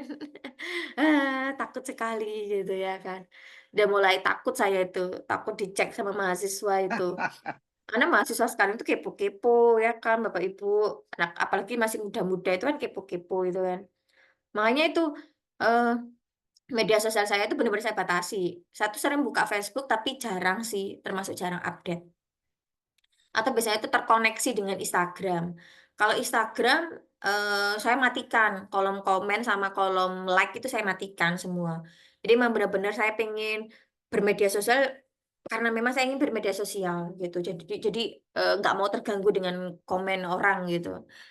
Jadi itu adalah proses Bapak Ibu. Jadi gitu nggih. Jadi semua orang pernah merasakan yang namanya gegar budaya di media sosial. Oh, apapun namanya. Wah, nanti dilihat nanti. Facebooknya saya sudah tahu, Bu. Oh, Facebooknya sudah tahu. Serling, Aduh, serling, serling. serling. Sudah bersih kok Bapak Ibu. Ale-alenya udah tak hilangin. Udah alhamdulillah udah bersih gitu. Tapi kalau Facebook jarang sih saya. Saya tuh lebih banyak ke Instagram. Jadi kalau ada postingan di Facebook itu rata-rata terkonek dari Instagram. Jadi kalau saya upload Instagram itu biasanya langsung terkonek di apa namanya di Facebook, Bapak Ibu. Tapi jarang sih kalau lebih banyak ke Instagram karena Instagram itu menurut saya pribadi karena bisa mengontrol komennya itu loh, ya kan, bisa apa namanya ngunci, tidak boleh komen itu. Itu yang saya suka dari Instagram. Kalau Facebook kan nggak bisa. Nah, itu sama itu terkonek itu Bapak di Facebook itu. Jadi gitu ya Bapak Ibu ya. Bisa dipahami Bapak Ibu? Aman ya. Ibu Halimah, aman Ibu Halimah? Wah, Ibu Halimah kepikiran Fafa terus ini. Karena apapun Ibu Halimah terjadi kepikiran nggak ngaruh sama kita, Bu. Fafa ya. Biar orang-orang yang berkepentingan aja. Iya, harusnya yang tersinggung Prabowo itu harusnya itu ya. Pak Prabowo itu harusnya tersinggung banget itu ya. Kejam sekali itu ya. Apa namanya omongannya Fafa itu. Aduh, begitulah ya namanya politik. Kapan jadi lawan, Bu, kadang jadi kalau dengan lawan. buzzer itu apakah kayak mana, Bu? Budayanya cyber yang buzzer itu kayak mana kaitan? Nah, Ibu, buzzer itu salah satu bagian dari budaya cyber. Jadi buzzer itu adalah bagian dari salah satu bentuk atau terbentuknya gitu ya kan. Interaksi di dunia maya yang kemudian memunculkan yang namanya budaya cyber berupa buzzer, Bapak Ibu. Gitu. Jadi buzzer itu secara nggak langsung itu adalah budaya komunal. Jadi budaya kan Indonesia itu kan tipikal budaya yang apa ya, yang suka bareng-bareng. Bener nggak sih Bapak Ibu? Royong, Dikit-dikit. Ya gotong Ya, royong, ya ya terutama keroyokan. emak-emak itu, Bu. kekeluargaan. Gimana Pak Ali? Ya yang suka bareng-bareng itu terutama emak-emak biasanya. Mama ya, oh bapak-bapak nggak suka ya? Gitu. Masa bapak-bapak nggak suka jagongan? Masa orang senang jagongan Pak? Ngopi ya bapak-bapak itu. Nah ngopi ya kan? Ngopi. Nah itu dicontohkan sama Pak Frisky itu ya. Nah, ngopi lur ya kan? Laki-laki juga ngumpul Pak. Itu tuh udah emang budaya Indonesia tuh ngumpul. Ya kan, mangan gak mangan kumpul ya kan, itu jadi Sekarang beda, Bu. beda ya, Iya. tapi kita tuh punya budaya seperti itu Bapak, yang suka bergerombol, yang bareng-bareng, yang satu omongan atau satu misi, satu visi kayak gitu. Nah itulah yang disebut sebagai yang menjadi inspirasi terbentuknya buzzer kayak gitu Bapak Ibu. Jadi buzzer itu kan tipikal yang berkelompok bareng-bareng, ibaratnya kalau nggak sesuai langsung dikeroyok bareng-bareng, iya kan? Ya, itu budaya Indonesia banget. Itu dan terciptalah yang namanya buzzer. Kayak gitu Bapak Ibu. Jadi buzzer itu adalah bagian dari salah satu terbentuknya budaya gara-gara adanya fenomena masyarakat maya. Jadi gitu nggih Bapak Ibu. Jadi eh, bisa disebut sebagai budaya cyber. Gitu nggih. Ada Jadi yang ditanyakan lagi? kalau buzzer nggak Izin bisa bertanya, masuk Ibu. cyber law ya, Bu ya? Nah, Biasanya bisa kan nggak kreatif buzzer ya, masuk Bu. cyber law? Bisa Bapak Ibu kalau misalnya melakukan kejahatan yang sifatnya itu kayak apa ya, kayak merugikan orang kelompok tertentu atau orang tertentu. Tapi kalau merugikannya dunia maya dan dunia nyata, baru bisa masuk dipolisikan Bapak Ibu. Tak kasih contoh ya. Ada Ayu Ting Ting. Ibu ingat, ngerti nggak kayak Ayu Ting Ting? Jadi, Bu. Ayu Ting Ting Mantan itu, Bu. atau artisnya siapa ya, yang artis yang kemarin yang nangkep itu ya. Oh, Aurel Hermansyah aja deh. Ibu Bapak Ibu ngerti kan Aurel Hermansyah? Itu apa? Istrinya Atta Halilintar, ya kan? Aurel Hermansyah itu kan pernah ya Bu ya dikomenin sama buzzer ya Ibu ya. Jadi ada beberapa orang itu ngomen secara Body anonim shaming. itu ngatain Aurel itu gendut. Apaan sih perempuan kok gendut ya kan? Ih, kayak judes banget itu ya komennya itu ya. Dasar gendut, dasar jelek gitu ya kan. Dasar emak-emak jelek kayak gitu ya kan. Body shaming. Nah, bisa nggak dilaporkan? Oh, ternyata bisa loh karena mengganggu atau membuat ketidaknyamanan si Aurel tersebut. Bisa. Nah, karena berdampak di dunia nyata juga, akhirnya dipolisikan. Gitu, Bapak, gitu Ibu. Jadi buzzer kalau selagi merugikan, benar-benar merugikan, itu bisa banget dilaporkan, itu bisa. Kena cyber law itu bisa. Tapi kalau sekedar nyepam tok kayak gitu, ya kalau nyepam sih selagi tidak merugikan, nggak akan diapa-apakan, Bu. Akan tetap berjalan seperti itu. Jadi gitu ya, Ibu. Oke, Kalau tadi ada dibayar siapa itu ya? yang repot. Gimana, Bapak? Gimana, Ibu? Buzzer banyak sekarang yang dibayar. Iya, ya sebegitulah. Nah, itu salah satu pekerjaan di dunia maya ya, Ibu. Dikasih contoh itu. Tadi Bapak ada yang tanya nih, Bapak siapa ya? Aduh, mana ya bapaknya ya? Aku lupa. Tadi siapa ya bapaknya yang tanya ya? Oh, bapaknya hilang ini yang tanya ini. Aman, G? Bapak Ibu aman, G? Bisa difahami, G? Aman. Nah, yang ini tadi macam-macam budaya cyber, ya kan?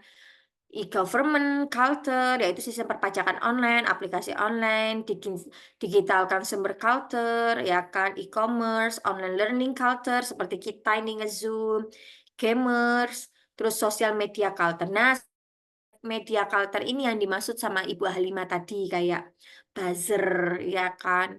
Buzzer, fufu fafa, nah kayak gitu, yang anonim-anonim. Influencer. Yang buzzer itu masuk ke sini, Ibu, sosial media culture. Jadi ada muncul tren baru di media sosial. Jadi gitu. Baik, Bapak Ibu, ada yang ditanyakan nih? Ada yang ditanyakan nggak di sini? Dari sini ada? Bu, penjelasan Ibu itu di Damal nggak ada, Bu ya? Belum, Ibu. Kemarin katanya damelnya error. Saya lihat, saya pantengin dari tadi nggak ada tuh di Iya. Damal. Kemarin katanya kuliah kemarin itu kan saya lihat di grup tutor ya, Ibu ya. Katanya kemarin itu banyak mahasiswa itu yang nggak bisa masuk Damel katanya. Share WA grup aja. Jaringannya harus kuat, Bu. Masuk bisa, tapi memang harus kuat. Iya. Efeknya itu kayak tutor ini nggak bisa share materi gitu loh. Jadi kita tuh kayak munyer-munyer juga. Kita tuh ikutan munyer gitu. Sebagian Itu tutor ada yang tugas-tugas aja pindah ada yang portal. Gak apa-apa, tugas-tugas Bu. tuh ada yang masuk ke tempat kita nggak bisa ngirim tugas lagi. Sebagian Gitu tutor ya. ada yang pindah di portal lagi. Oh, ada beberapa dosen yang pindah di portal ya. Ya, Nah, itu. Enak, Video enak di video portal. ini divideokan sama saya nanti di share ke grup Oh, gitu biar ya. penjelasan Ibu bisa direview. Oh, oke. Nah, YouTube, Pak ya, Ade. Share Eh, YouTube ya? Nggak bisa di YouTube, bisa dikesinikan juga. Hmm. Oke, nanti Tapi diedit, Pak, yang ada fufu papa segala macam diedit loh. Kenapa? Ini kan dalam Oh, nanti saya buatkan video aja, pembelajaran. Ibu. Nah, Apa saya ini nanti kan buatkan video pembelajaran? aja. Gitu aja ya, Bapak Ibu ya. Gimana? Ya, Bu. Saya buatkan aja ya, gitu. Itu, Bu. Nanti gimana Pak Ali? Ini mau bertanya, Bu. Oh, ini Sinten Iya, ini yang bertanya ya. Pak Ali ya? iya. Gimana Pak Ali? Ya, mohon maaf. Itu pengaruh cyber itu terhadap perkembangan otak atau pola pikir kita itu bagaimana? Terutama bagi anak-anak, Bu. Ketika mereka atau anak sudah suka dengan dunia maya seperti itu. Secara umum bagaimana, Bu? Nah, oke, terima kasih Bapak. Pertanyaannya keren banget ini. Ini ya, tadi nyambung sama gegar budaya di dunia maya gitu. Gegar budaya itu memang gini Bapak Ibu. Orang misalnya nih, Ibu, Bapak Ibu pernah mondok nggak? Pernah mondok nggak? Ada yang pernah mondok di pesantren? Pasti Nah, ada Bu. ada yang beberapa ya. Nah, Bapak Ibu coba diinget-inget. Ketika kita mondok di pesantren, apakah langsung betah? Enggak, Bu. Perlu adaptasi terlebih dahulu, Bu. Iya, kadang ada yang langsung betah, tapi di tengah-tengah nggak betah. Iya nggak sih, Bapak Ibu? Iya, Bu. Iya. Ya kan, kadang dari awal nggak betah, terus apakah tidak ada fenomena di mana santri yang nggak betah terus akhirnya keluar pondok. Ada nggak? Ada Ada Bu, Nah, ada kabur Bu. juga Iya. banyak. banyak ya. Nah, ya itu. Nah, saya kasih contoh seperti itu. Jadi santri itu macam-macam. Ada yang santri mondok, terus betah kan di awal ketawa kerasan karena ada temennya. Tengah-tengah nggak kerasan, gitu kan. Terus dia mencoba untuk adaptasi lagi. Ada lagi nih yang awal mula masuk nggak betah karena kok gini yo gitu. Akhirnya apa yang terjadi? Dia mencoba untuk adaptasi sampai akhirnya lulus. Ada lagi nih Bapak Ibu, yang ini nggak betah dari awal nggak betah, terus nggak betah sampai akhirnya dia nggak kuat, akhirnya dia memilih untuk keluar dari pondok, ya kan? Jadi ada Ya. 3 tipe seperti ini. Pun sama seperti budaya cyber ini Bapak Ibu. Ada orang yang sejak awal itu bisa mengontrol, ya kan? Terus ada di beberapa momen mereka alay, tapi mereka langsung kembali lagi ke fitrahnya, ya kan? Ada lagi nih yang kemudian ketika bikin akun media sosial, shock, kaget, akhirnya dia hyper, ya kan? Apa-apa bikin status, apa-apa buka IG, apa-apa buka Facebook, dan seterusnya. Jadi lebih ke shock gitu ya kan. Lalu kemudian lama-lama entah karena status pekerjaannya, atau karena pendidikannya, atau karena usianya, akhirnya dia mengalami adaptasi. Nah, ya kan. Ada lagi nih Bapak Ibu, dia pertama kali muncul yang namanya teknologi. Wah, kaget, shock, ya kan. Nah, terus dia nggak bisa mengontrol, ya kan. Kaget, hyper, jadi hiper banget gitu, ya kan. Nah, kalau misalnya tidak ada yang membantu untuk mengontrol dia, biasanya terjadi pada anak-anak ini. Kalau tidak ada yang bisa mengontrol dia, akhirnya dia menjadi bablas. Dan akhirnya timbullah kejahatan di dunia nyata. Banyak nggak? Banyak Bapak Ibu. Naudzubillah ya. Kemarin rame kasus anak kecil yang anak SD, anak sekolah yang melakukan kejahatan seksual ya kan di kelas, terus di video. Ya nggak sih Bapak Ibu? Masih ingat nggak yang kemarin viral itu? Terus ada lagi nih anak kecil yang eh, melakukan esek-esek dengan temennya kayak gitu. Nah, itu kenapa? Itu karena usia segitu ketika melihat media, mereka itu shock, jelas. Shocknya itu lebih ke hyper, ya kan? Ketika hyper ini tidak ada yang mengontrolnya. Oh, kaget ya. Siapa ini Pak Muhammad Ilham kok berubah jadi cewek? Nah, itu kan menjadi shock, ya kan? Nah, yang disayangkan lagi adalah tidak ada yang membimbing atau mengontrolnya gitu. Akhirnya apa? Akhirnya terjadilah kejahatan nyata. Kalau usia-usia muda memang perlu dikontrol Bapak Ibu, ya kan? Usia-usia yang ibaratnya itu kayak masih masih kiis-kiis gitu ya, itu memang perlu dikontrol. Ibaratnya nih, saya ibaratkan seperti santri tadi ya. Santri ketika pertama kali masuk pesantren itu otomatis nggak kerasan. Yang nomor 3 nggak kerasan. Gimana caranya supaya dia bisa kerasan atau bisa beradaptasi? Caranya itu adalah orang-orang di sekitarnya itu membantu santri tersebut untuk kerasan. Ya kan? Jangan takut yo, enak kok mondok di sini, ya kan? Terus kiainya ikut terjun supaya anaknya itu kerasan, ya kan? Nah, terus ustadz-ustadzanya itu ikut terjun supaya apa? Supaya kerasan. Akhirnya setelah kerasan jadilah bisa beradaptasi. Pun sama di dunia cyber ini atau dunia maya. Kiai itu diibaratkan seperti pemerintah. Nah, kalau pemerintah nggak ikut campur, pemerintah nggak ikut ngontrol, ya kan, nggak ikut mendampingi, ya kan, akhirnya ya loss, ya kan. Ustadz Uzada itu sama seperti guru, nah, guru atau lingkungan pendidikannya, ya, teman-teman, ketua pengurus dan lain sebagainya itu sama seperti orang tua dan teman-teman yang lain. Kalau kita semua nggak ikut membantu si anak ini kerasan, lama-lama loss bisa keluar, ya kan? Nah, pemerintah membantunya seperti apa, Bapak Ibu? Nah, pemerintah itu membantu dengan cara mengontrol konten. Nah, kalau Bapak Ibu lihat YouTube itu ada namanya YouTube Kids, ini ya kan?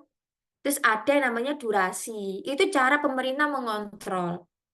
Bagaimana anak-anak itu nggak terlalu kena YouTube. Akhirnya dikontrol dengan durasi dan dikontrol dengan cara apa namanya pakai YouTube Kids, ya kan? Ada juga pembatasan postingan, seperti misalnya ketika ada postingan yang muncul, ada lihat apakah sesuai dengan umur Anda. Jika tidak sesuai, silakan tinggalkan. Itu cara pemerintah mengontrol. Nah, tinggal guru nih, guru sama kita, yaitu orang tua. Tapi caranya mengontrol. Jadi gitu ya, Bapak Ibu. Itu jadi bisa dikatakan seperti diibaratnya itu seperti santri. Ya, gitu nggak Bapak? Bapak Ali Imran bisa difahami nggak? Nah, Bapak Ali Imron hilang ya. Hilang ya Bapak Ali. Nah, Hadir, Bu. nah, gimana Bapak? Bisa difahami nggak? Atau bulat nih? Saya ngomongnya bulat atau kecepatan? Enggak, ya cukup bulah. Oh, cukup bulat. Aduh. Iya, Tapi bisa difahami nggak? bisa, Bu. Bisa ya. Kebetulan saya juga bulat, Bu. Sama-sama bulat kita Pak ya. Iya. Oke, di pesantren saya kemarin ada santri baru usia SMP baru 1 hari pengecekan HP di folder. Aduh, serem sekali ya. Bahkan sampai ratusan. Auzubillah min dzalik ya. Iya, ini ya. Jadi kadang tuh eh, apa namanya mengontrolnya itu nggak cukup satu kali satu selesai gitu, enggak. Memang harus bertahap kayak gitu, Bapak Ibu. Wah ini ada plus minusnya. Kita nggak bisa ngomong bahwa wah cyber ini jahat gitu, nggak bisa ya Bapak Ibu ya. Karena cyber ini cukup membantu loh. Kayak misalnya kita-kita ini Zoom online ini kan cyber, ya kan? Jual beli di Shopee itu kan juga cyber, ya kan? Jadi eh, pinter-pinter kita sih lebih mengontrolnya, gitu ya Bapak Ibu ya. Ya semoga anak-anak kita terbebas dari hal-hal yang seperti itu ya Bapak Ibu ya. Amin, Serem amin, ya sekali. Rabbal Alamin. Iya, amin ya. Oke, bisa difahami ya Bapak Ibu macam-macam budaya cyber? Bisa ya, Bisa, Bu. aman. Insya Allah. Nah, ini ya Bapak Ibu ya, terkait apa namanya peran teknologi. Ini yang tadi kita bahas, kita diskusikan. Ada internet itu sebagai infrastruktur pertama, ya kan, pondasi budaya cyber, media sosial dan identitas virtual, terus virtual reality dan augmented reality atau VR, teknologi VR dan blockchain dan kepercayaan digital dan AI gitu. Jadi gini Bapak Ibu, apa namanya teknologi sekarang itu Masya Allah, serem-serem ya Bapak Ibu ya. Dulu saya itu kalau garap skripsi, Bapak Ibu tahu ChatGPT nggak? Ayo, saya tanya dulu nih, udah tahu Sangat ChatGPT tahu nggak? banget, Bu. Sangat tahu ya. Ibu Halimah tahu nggak? Yang masih polos, Bu. Tahu, Bu. Ibu Halimah pol. Tahu ya Bu ya. Ibu Halimah Ya, tahu nggak? nggak begitu tahu, Tahu, Bu ya. Bu. Tapi perlu Pemakai diajari. kali, Bu. Tapi Ibu Halimah tahu Ada yang tahu, kan? ada yang enggak, Bu. Tahu, Bu, tahu. Jujur, Aziz jujur. pernah pakai nggak Pak Aziz? Ayo. Ayo, pernah ya. Diajarin, Bu, diajarin, Bu. Ayo, Pak Aziz. Pak Aziz pernah pakai nggak? Ayo. Diajari Mas siapa itu? Mas Ada Rizky. mata kuliahnya waktu itu, Bu. Mas Saruki. Saruki. Pak Saruki. Diajarin Pak Saluki, Bu. Oh, diajarin Dosen. bikin ChatGPT nggih? Ya, dosennya. Iya. Mata Ada kuliah mata apa kuliah itu, Bu? Multimedia. Multimedia. Oh, multimedia kok dibikin ChatGPT? Diajarin ChatGPT. Mungkin hanya untuk mencari inspirasi, Bu, tapi enggak kemudian 100%. Oh, gitu ya. English, Google Scholar. Gitu ya.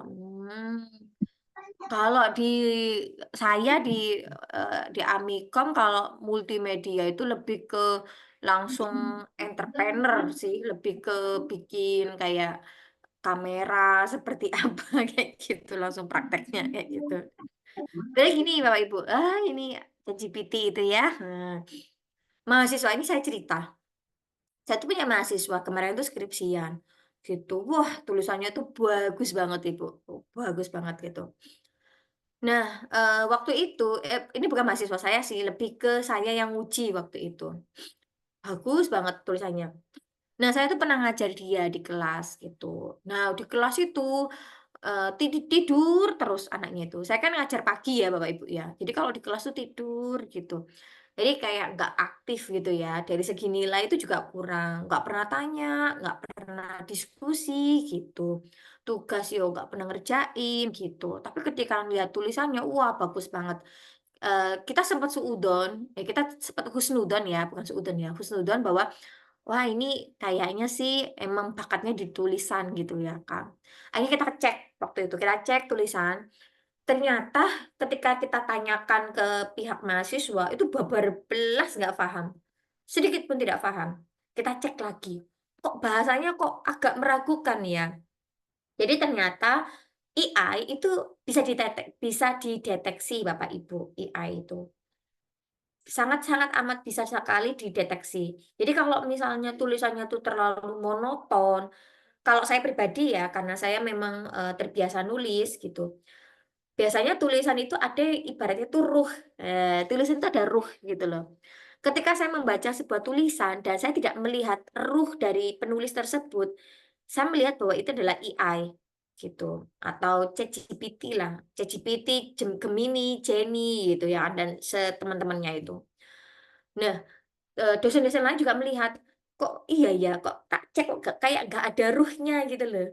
Biasanya itu kalau saya baca itu sama membayangkan orang anak itu menjelaskan gitu. Kalau orang-orang yang terbiasa membaca dan menulis ya Bapak Ibu ya, itu kalau melihat tulisan, kalau membaca tulisan itu kita tuh seperti membayangkan penulisnya itu sedang menceritakan atau menjelaskan. Nah, ketika saya membaca skripsinya si anak itu, kok kayak monoton banget ya, gitu. Akhirnya kita dedes itu kita desak gitu, kita desak. Mas, ini yakin tulisanmu gitu. Kamu joki ya gitu. Desak terus. Akhirnya dia mengakui bahwa dari awal sampai akhir itu ternyata ChatGPT Bapak Ibu. Kaget, wah kok bisa ChatGPT gitu. Nah, dosennya itu pembimbingnya dia itu ternyata kan sibuk Bapak Ibu. Jadi nggak terlalu ngecek gitu loh. Makanya ketika kami tanya ke pembimbing, itu ternyata skripsinya itu eh kurlep 150 halaman itu adalah 1 bulan. 1 bulan namanya pengerjaannya. Cepet kan itu. Bayangin analisisnya, latar belakangnya, referensinya, plus sama bimbingan. Jadi 1 bulan itu daftar apa namanya daftar skripsi ya kan atau ngajuin SKS skripsi sama daftar sidang sampai daftar sidang itu 1 bulan prosesnya plus sama ngerjain skripsi berarti kan kurlep ngerjain skripsinya kan 2 atau 3 mingguan kan ya Bapak Ibu kurang lebih kan wah itu parah banget itu sampai wah kok gini gitu ya kan ya itu saya mengatakan bahwa AI itu kadang menguntungkan kadang sangat menjebak. Nah, banyak orang yang mengatakan bahwa wah nulis AI wae pakai pakai ChatGPT nggak ketahuan. Enggak Bapak Ibu. ChatGPT itu tetap ketahuan gitu loh. Karena beda antara tulisan mesin sama tulisan manusia. Kelihatan ruhnya gitu. Mungkin Bapak Ibu nggak akan bisa mendeteksi karena Bapak Ibu mungkin tidak terbiasa membedakan antara tidak terbiasa membaca tulisan ChatGPT sama tulisan manusia. Mungkin tulisan manusia udah pernah ya, udah sering ya. Cuma mungkin tidak terbiasa dengan tulisan ChatGPT. Hanya Bapak Ibu tidak mendeteksi. Tapi kalau dosen-dosen yang sudah terbiasa dengan tulisan ChatGPT, tulisan manusia itu wah, gampang banget Bapak Ibu. Sekali lihat tuh wes fix ChatGPT kayak gitu. Kita tuh jadi kayak gitu. Jadi gitu Padahal ya itu Bapak Ibu khotamnya ya. kita, Bu. Dalam Padahal itu khotamnya kita. iya, kodamnya kita ya. Kodamnya, kodamnya ChatGPT ya. Oke, Tapi ini ada kalau cuma pertanyaan. untuk gambaran aja Bu, untuk apa ya? Untuk kita, untuk gambaran kita kemudian kita buat ya nggak sama gitu, tapi untuk gambaran kita untuk membuat sesuatu kan nggak apa-apa. Nggak apa-apa, tapi nanti takutnya masuk ke plagiasi, Bu. Kan nggak boleh. Karena kalau akademik itu kita menekankan atau kita mengedepankan yang namanya stop plagiasi. Gitu, Bapak Ibu. Jadi nggak boleh sembarangan. Gitu. Karena itu hak cipta, lebih ke hak cipta. Gitu. Nanti Bapak Ibu pelan-pelan nanti akan kalau udah terbiasa melihat atau membaca tulisan ChatGPT, lama-lama akan tahu tanpa harus pakai mesin pendetek ChatGPT gitu. Gitu nggih Bapak Ibu nggih. Jadi mending tulisan tangan aja Bapak Ibu. Bukan tulisan tangan nggih, tulisan sendiri maksudnya. Kalau tangan kan capek ya 100 halaman. Gitu nggih. Itu nanti ruhnya itu akan kelihatan. Percaya deh Bapak Ibu. Berarti beda Bu ya di apa namanya pendidikan pesantren kalau sama pendidikan akademik. Kalau pesantren itu dituntut untuk plagiasi itu. Hah? Kena plagiasi gimana maksudnya Bapak? Oh, kalau ini pendapatnya imam imam terdahulu nggak boleh. Ini menurut pendapat saya nggak boleh.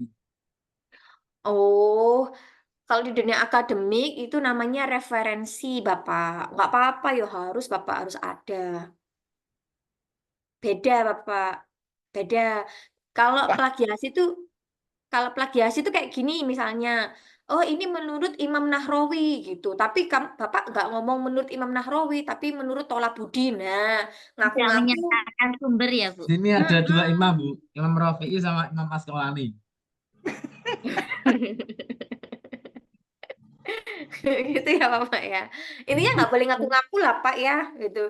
Ini menurut Imam Syafi'i. Oh bukan, itu bukan menurut Imam Syafi'i. Itu adalah menurut Tolabuddin. Nah itu nggak boleh Bapak ngaku-ngaku ya kan.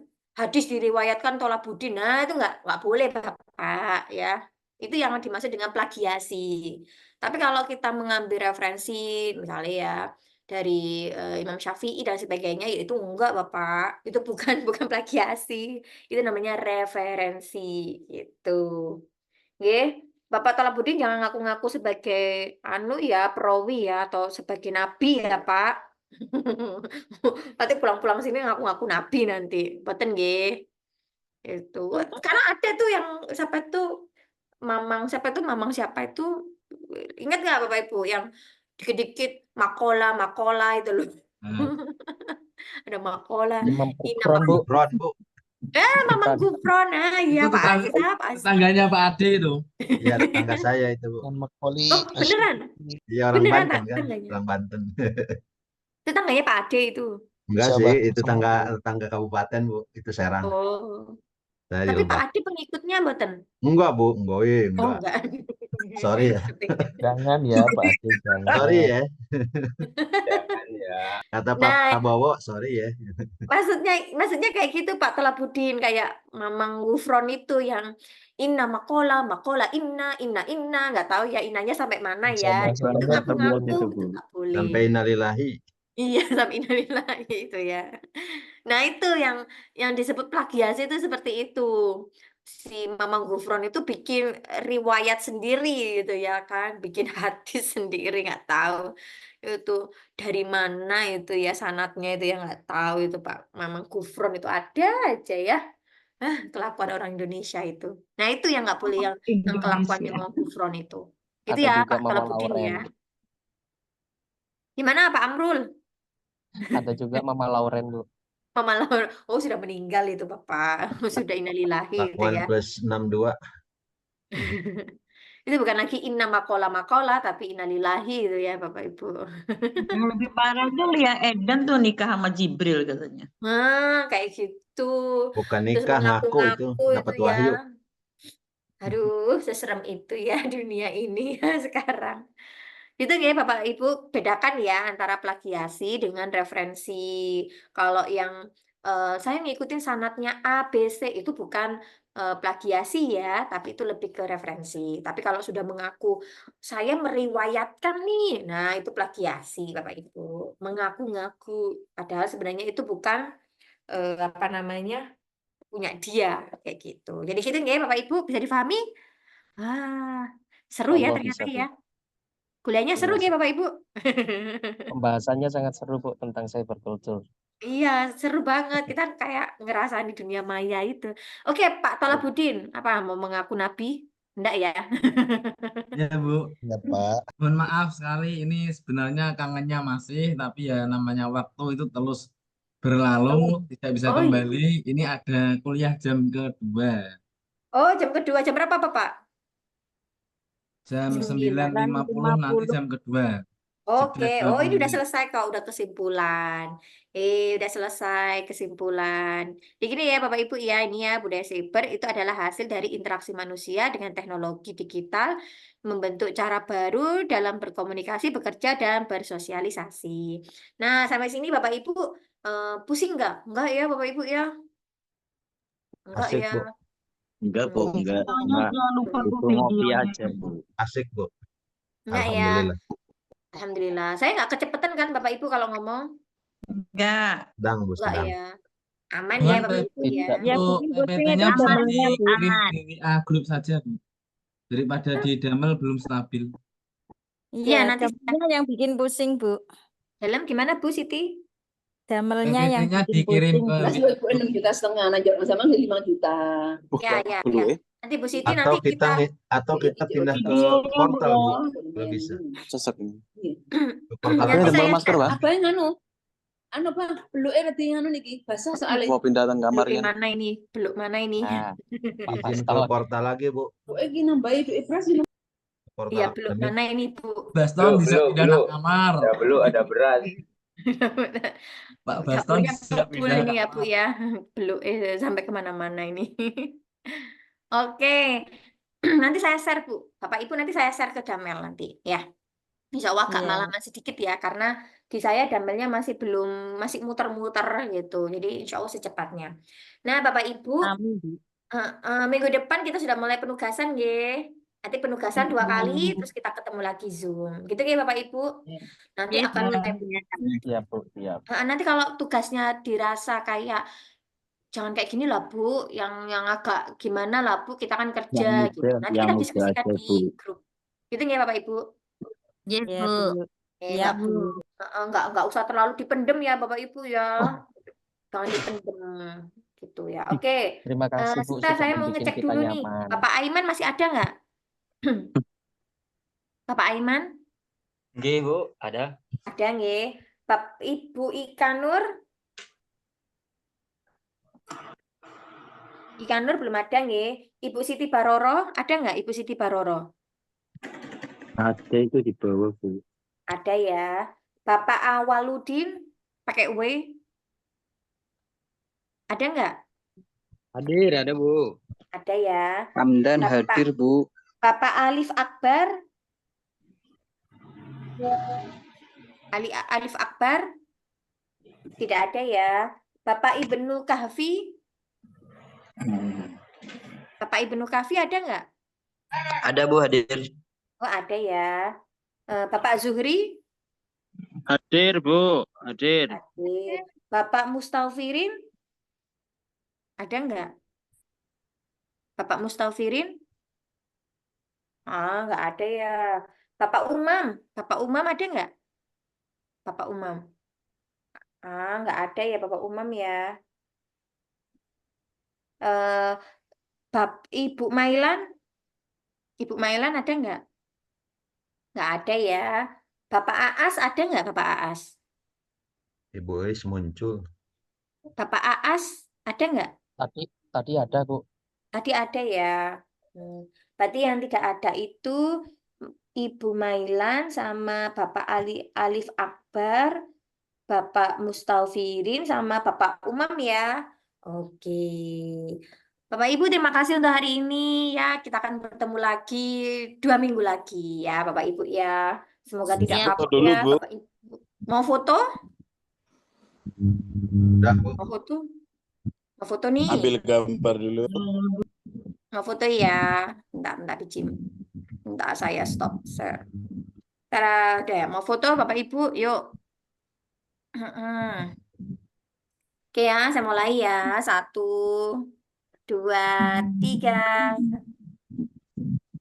Oke, saya tunggu sebentar. Nah, masih ada lagi nih. Kita foto dulu ya Bapak Ibu ya. Yuk, siap-siap. 1, bentar. 1, 2, 3. Oke, terima kasih Bapak Ibu. Sehat selalu ya. Alay-alay. Sama. Terima kasih juga Bu. Keren-keren kok Bapak Ibu. Ya, kita akan ketemu lagi 2 minggu lagi ya Bapak Ibu ya. Nanti saya akan Iya kasih Bu. Oke. Sehat-sehat ya Bapak Ibu. Saya akhiri dulu. Assalamualaikum warahmatullahi wabarakatuh. Waalaikumsalam warahmatullahi wabarakatuh. Terima kasih Bu. Sehat-sehat Sehat-sehat Bapak Ibu. Bu Zahra. Sehat-sehat ya. Semoga Iya sehat Bu, selalu. Terima kasih. sama-sama. Amin.